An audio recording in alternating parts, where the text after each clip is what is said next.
Welcome in the fourth section of Algorithms course. In this section we'll be looking at the multi-threading algorithms and probabilistic data structures. We will divide our section into four main topics. So firstly we will start from looking at the MapReduce paradigm and we will implement MapReduce job. Then we will see a producer-consumer pattern that allows us to scale producing side of our programming and consumer side of our program, so we'll be able to scale it independently. Then we will see two probabilistic data structures. First is a hyperlog data structure and second is a Bloom filter. And this is a first video of our fourth section and we will be looking at the MapReduce paradigm. So we'll see how to calculate word count of huge dataset. We'll answer a question of what is a MapReduce job and how to calculate word count using MapReduce. At the end, we'll be implementing our MapReduce job and test our code. So let's look at the example of MapReduce job. MapReduce consists of two stages. First is of course map and second is reduce.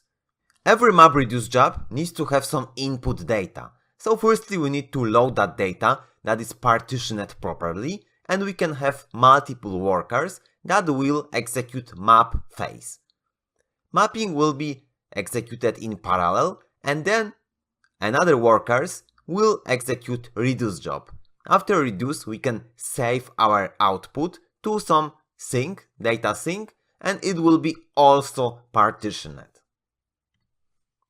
And this is MapReduce word count problem. We can see how does look like, how to program it and how to execute it in MapReduce paradigm. So let's say that we have an input of 3 sentences. First is dear beer river, then car river, dear car beer.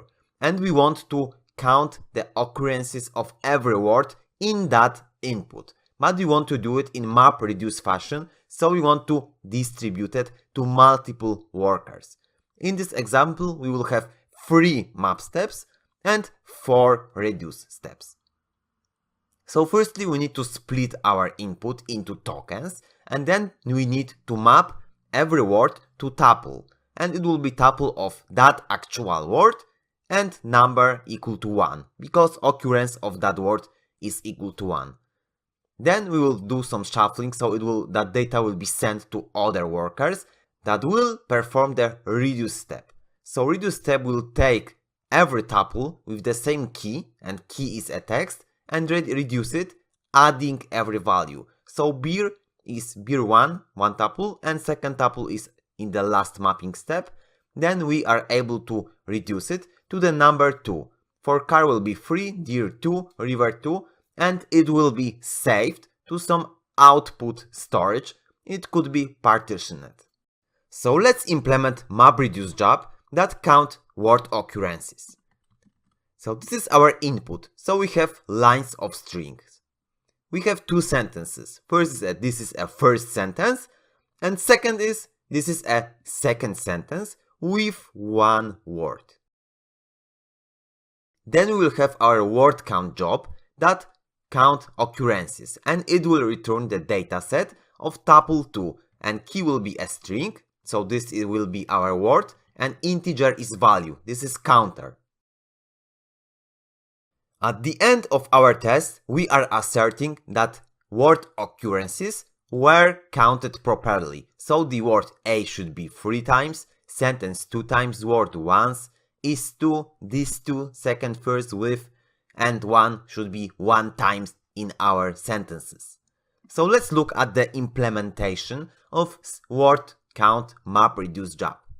And this code is in Apache Flink framework. This is framework that implements MapReduce paradigm, giving more fluent API for a programmer. Start word count is a method that performs mapping step. So we need to take our lines and create dataset that is a data structure from Flink API, and it is a MapReduce abstraction. Then for every string in that dataset, we need to execute a flap map that will split the lines, so the sentence, into tokens. So let's look at the line splitter. It takes a sentence that is called value and out when we need to save result. So firstly we need to split our value into tokens using regular expression, and it will return array of strings. So those will be words that we need to count. Then we are creating string of those tokens and filtering if token is higher than 0, so it's not empty. Then for each token we are creating that map pair. So this is tuple where token is the word that is a key for that tuple, and counter is value 1 in that tuple is equal to 1. So this is our mapping step. Then we need to perform reduce step that we remember from MapReduce paradigm. So firstly we need to group our values by field 0. So this is a token. We need to group every values that has the same key, so this is the same token, and then perform the reduce step that will sum all fields that are field number 1, so this is our counter, using the sum aggregation, and it will return the actual sum. So let's look at our test again and start our test.